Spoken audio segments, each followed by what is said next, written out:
बाळा, ऐक, तू इथे का आला आहेस हे मला माहिती आहे. मीच तुला इथे घेऊन आलो आहे. तुझ्या मनात जी चिंता आहे ना, तो भार तू एकटा का वाहतो आहेस? फक्त 2 मिनिट तुझा भार माझ्यावर सोपवून दे. माझं वचन आणि माझा विश्वास तू माझा आहेस. भीती कशाची? मी तुला काय सांगितलं? टेन्शन घेऊ नकोस. मी तुझ्या कायम सोबत आहे. मग माझ्यावरती विश्वास ठेव. तू होऊन गेलेल्या गोष्टीचा विचार करून आजचा दिवस का बिघडतो आहेस? जो दिवस गेला आहे तो गेला. मी सगळं सांभाळून घेतलं आहे आणि उद्याची चिंता, उद्या काय होईल हे उद्या पाहू. बाळा, उद्याचा विचार करण्याची जबाबदारी तू माझ्यावर टाकून दे. आनंदी जीवनाची गुरुकिल्ली तू फक्त एकच गोष्ट लक्षात ठेव. प्रत्येक क्षण आनंदाने जग. तू जे काम करतोयस ते काम नाही, ती माझी पूजा आहे असं मी म्हणत नाही.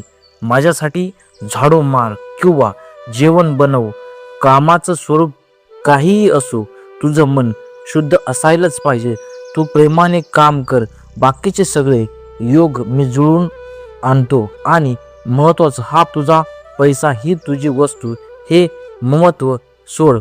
जगात काहीच तुझं नाहीये. जे काही तुझ्याकडे आहे ते मी तुला दिलेलं आहे. त्याचा वापर चांगल्यासाठी कर. देणारा मी आहे. मग तू कशाची काळजी करतो?